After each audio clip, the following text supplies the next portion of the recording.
Hello and welcome to Talking Smarks here on this Sunday morning. My name is Josh and I'm not going to waste any time here. Let's go ahead and jump right into it. It's been about a week since All Out, and what a week it has been in the professional wrestling industry, hasn't it been?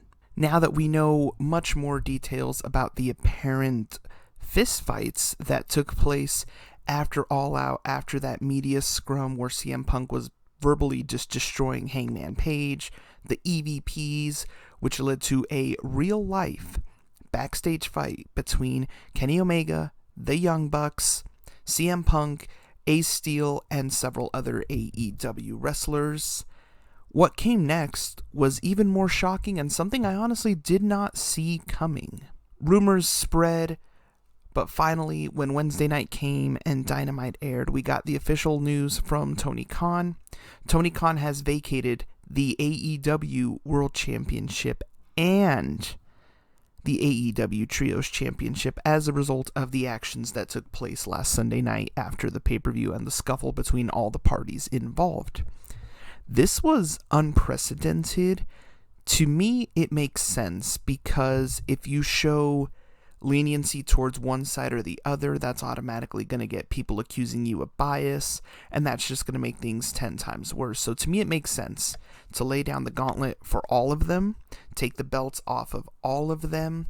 A tournament of champions was announced to crown a new AEW World Champion here within a couple of weeks at AEW Dynamite Grand Slam, which is going to take place in the Arthur Ashe Stadium in New York. That's going to be a great show.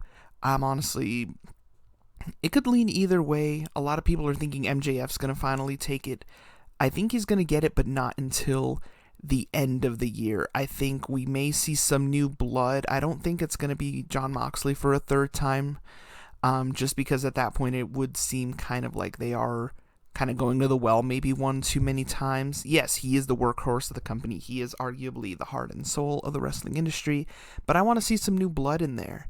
Maybe Sammy Guevara, because he did win on... we could see some new blood. Maybe Danielson. We'll see. We'll see really where it goes.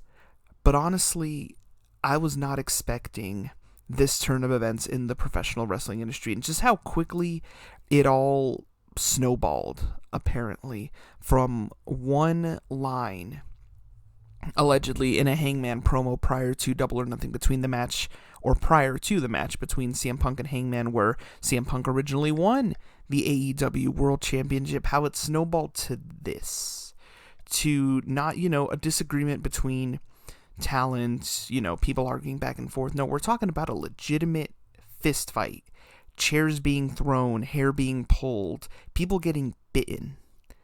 Like, this is some next level craziness. And yes, this isn't the first backstage altercation that's happened in the professional wrestling industry, but it is significant because of the fact that it was AEW, because there were all these steps that were supposedly being taken to help prevent, a hostile locker room and to prevent these types of events from happening. So the fact that it happened was quite significant, especially the fact that it happened almost immediately after arguably one of their best pay-per-views ever.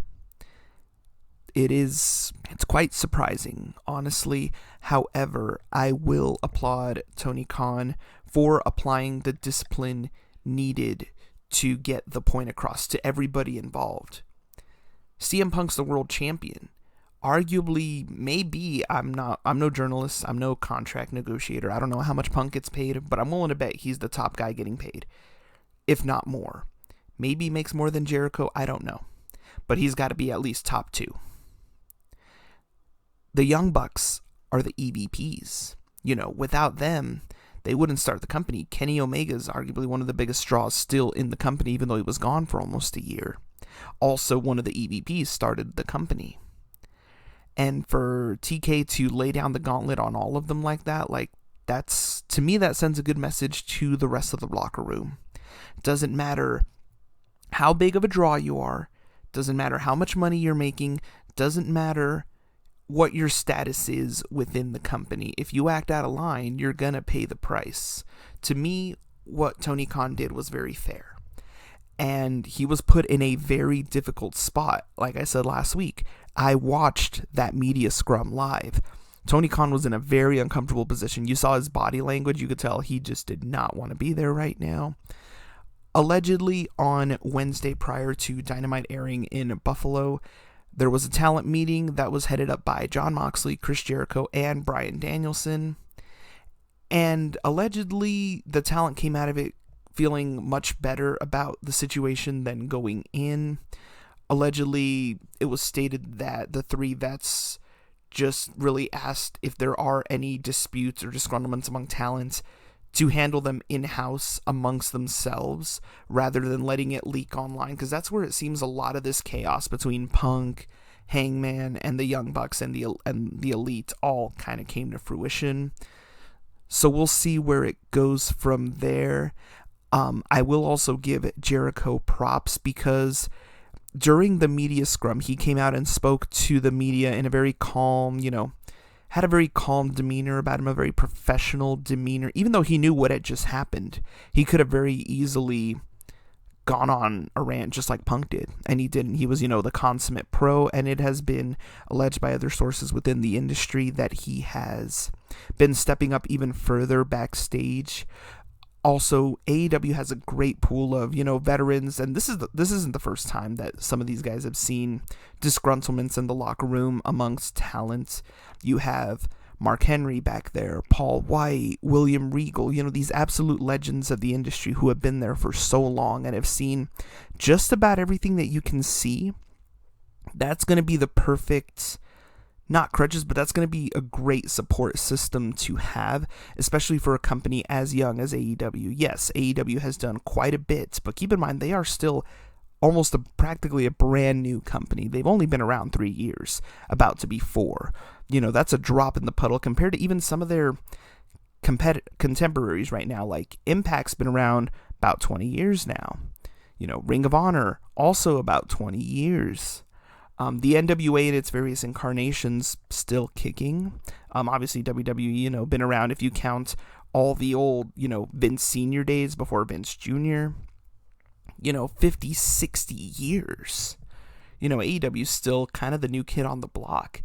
And I will applaud AEW and Tony Khan for handling this in as professional of a manner as they possibly can, given the circumstances. A lot of people were coining this the AEW Civil War, but it looks like it has largely subsided. As to what will happen next for Punk, the Young Bucks, Kenny Omega, we'll see what happens. It was alleged that during the main event match at All Out between CM Punk and Jon Moxley, that CM Punk was injured again. A lot of people thought originally that the injury may have happened during the fight, but no, it has been confirmed that the injury was sustained during the match. It is alleged that it is a torn pectoral muscle, which could keep Punk out at least 6 to 8 months. So even if there was no suspension, that injury is going to keep him on the shelf for a long time. Whether he actually returns to AEW or not, it remains to be seen.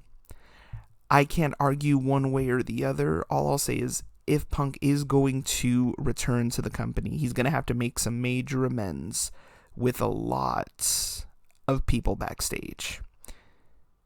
And if Punk is not willing to do so, or if the differences are just too great, which can happen, people don't necessarily have to see eye to eye, but if this is it, if that's the end of Punk in the wrestling industry, then so be it. I'd much rather I'd much rather see him try to go out on his own term, or how do I say this, with dignity, instead of what we got with that huge brawl.